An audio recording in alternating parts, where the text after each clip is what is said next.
Welcome to this video, guys. I have a special guest, Jamil Damji. I'm really excited to have Jamil back here on the channel. And Jamil's gonna be sharing some tips for how to work with agents. If you guys follow me and know me, you know I love working with real estate agents to get deals. So Jamil's gonna share some of his favorite tips for how to do that. All that and more coming up.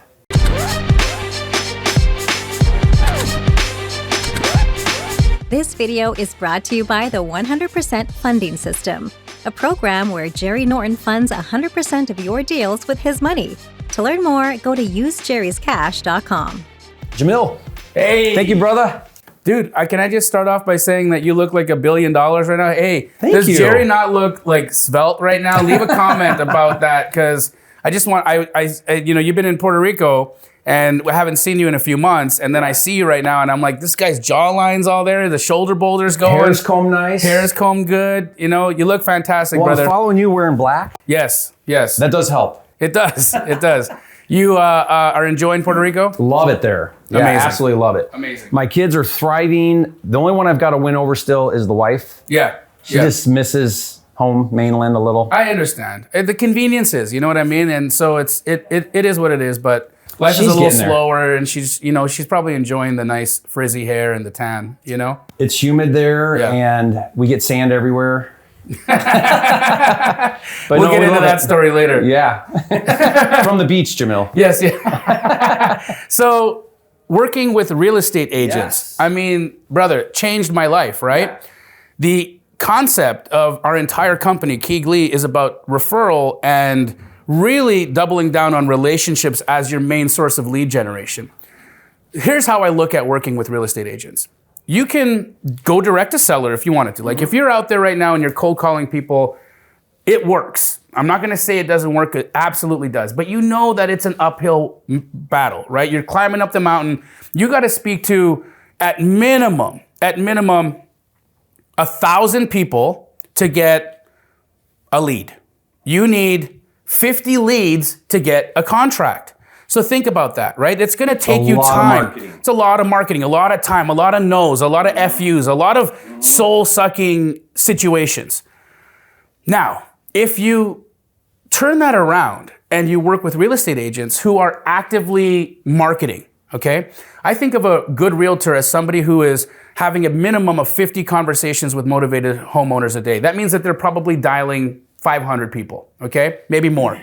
So if an active real estate agent is talking to 50 homeowners a day, and you talk to 50 active real estate agents a day. That's 50 times 50. That's 2,500 potential contacts to homeowners that you're making a day. Isn't that interesting? Think of the math, right? So you're letting them do all the hard work and leveraging their efforts. Now, the beautiful thing about it is that real estate agents don't necessarily like listing the houses that we as wholesalers try to get under contract. Why?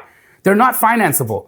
An agent can't put this house on the market and get a conventional or an FHA buyer because these houses are in such distressed condition, they can't get loans on them. They know they've got an uphill battle to get to a closing. Inspections, appraisals are all gonna be a hassle. Showings, can you imagine you got a hoarder situation and now you've got to let people in? How embarrassing that is for the homeowner, how terrible that is for their situation. And then they got to go to the seller and say, hey, we need you to clean up and fix up things. And it's just tough. It's impossible.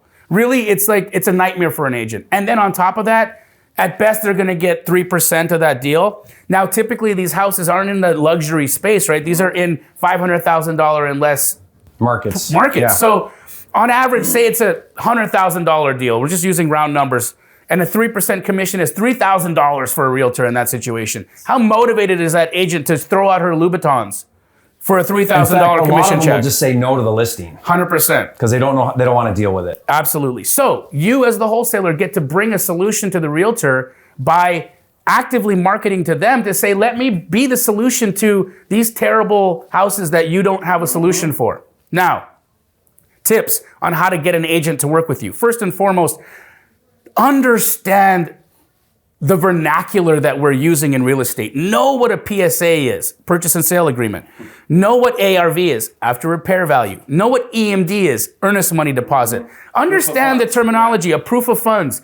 Understand and have access to these things, right? Inspection period. Absolutely, right?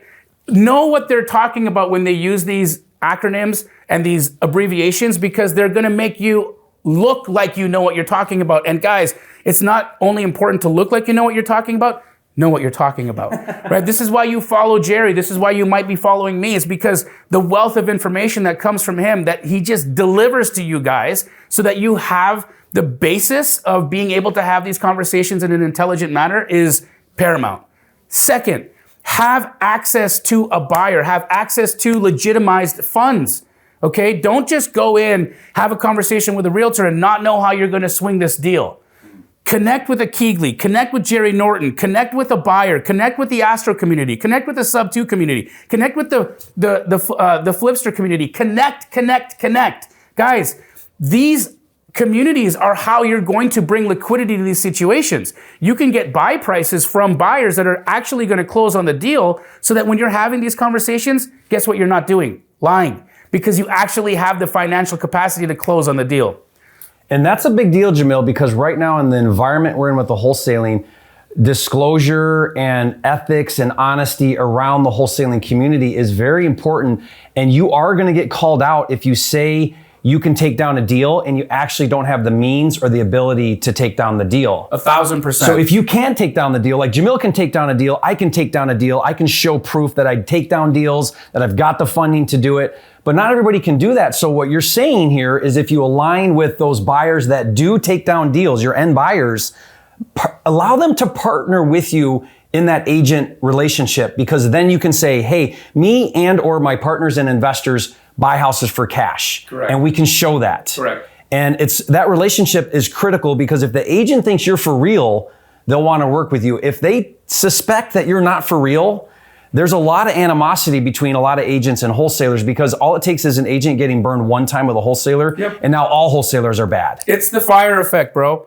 You know, if you understand, like when you were a kid, right, and you touched the burning hot plate, you didn't do it again because you got burnt, right? And you learn from that. Well, look at that in the same way as agents having been burnt from a wholesaler before, right? This guarded wall that they have against us, it's not personal. It's historical. When an agent says, oh, wait, are you a wholesaler? Yeah. What they're really saying is, I've had a bad experience. I don't trust that you can perform, and I got a wall up, and I don't know if I want to work with you. When that question is asked, what they're really saying is, help me feel confident that you can perform. Correct. Help me understand how it's a good idea for me to work with you. Correct. Are we going to get to a closing, or are you going to back out of this contract? Absolutely. That's what they're really asking. Absolutely. So when they ask me that question, I say to them, you know what? Sometimes I take it down. Sometimes we're going to fix and flip it. Maybe we're just going to resell it. Maybe we're going to keep it as a rental. But you know what? We might assign this contract to one of my partners or investors. But hey, here's what I want you to know. I perform. And you can work with me, and not only on this deal, but I hope to build a long-term relationship where we can do a lot of deals going forward. I'm somebody that you want to work with. And that's what you really need to communicate with that agent. Brother, what you just said right now is so important. Guys, rewind what he just said and listen to it again. Jerry just explained one of the key concepts that we need to walk into every conversation with a realtor. When a realtor says to you, are you a wholesaler? They're basically asking you, are you an exit strategy? Are you an exit strategy? What are you talking about? I'm a real estate investor. Wholesale might be an exit strategy. Get off that, right? Understand that in real estate investing, we have so many ways to exit the deal. We are absolutely in this contract to make money. Otherwise, I wouldn't be writing in an LLC, right? I don't even use the word wholesaler because there's so much negativity around that word. I say, if they ask me, are you a wholesaler? I'll say, do I sometimes assign my contract? Yes. Right. Absolutely. That's just a technique. Did That's you just know, a strategy. Did you know that at every private equity firm, every hedge fund, every major institution that's buying right now buys their contracts in and or assign? Every one of them. When I did a deal with D.R. Horton, their contract was and or assign. Of course. Did you know that D.R. Horton wholesaled a portion of the deal that I did with them to another builder? Yeah. That wholesaling is not only a respectable, but highly practiced exit strategy in the level of billion-dollar companies. Very common in commercial. Very common, right? Pace and I are in a deal right now where we contracted a $12.5 million. Thank you. Check out that service. Look at that, guys. Who gets Pace to bring them coffee? Jerry Norton does. That's who. Oh, yeah. Here you go, dude. So he doesn't drink coffee. No, so looking at this, right? I see that wholesaling is legitimate. It's highly practiced by the highest levels of companies out there. So be proud of understanding what the exit strategy is.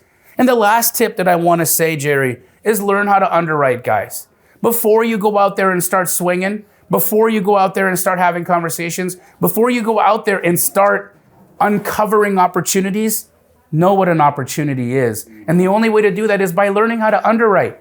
Jerry's got a wealth of videos out there, a whole library of videos out there that show you how to underwrite deals. I myself, when you say underwrite, you're specifically saying how to comp, yes, sir. Understand value. Yes. Understand what a good deal is, 100%, a good buy price. 100%. Yeah. I've got a great video on that. If you check out my YouTube channel, you'll see it. Jerry's got tons of videos about that. Learn how to underwrite, learn how to comp, know how to spot a deal. And when you walk into these conversations, let me just say this last thing, be confident, sit up straight, talk properly, use your words, like be respectful to the person on the other line. Treat them like a professional so that you are treated like a professional. And what you'll find is that these relationships will pay you for life. Monique Walker, the one real estate agent that I speak about a lot, we make millions of dollars together every single year. Think about that, guys. One relationship pays me over $1 million a year. I wouldn't have to do a day of lead generation. I could live on the beach and only answer in Puerto Rico and only answer one person's phone calls and be a millionaire. That's the power of having a relationship. That's the power of leveraging real estate agents. That's the power of respecting them. So guys, be cautious. Don't burn these bridges. Understand that there's so much money, so much opportunity available to you in these relationships. Honor them, love them, trust them, make money with them. Awesome. I'm just going to add one thing to what you said, Jamil. You know, if you're a newer wholesaler, then that idea of like establishing value is a little intimidating. You, am I right? Is my number a good number?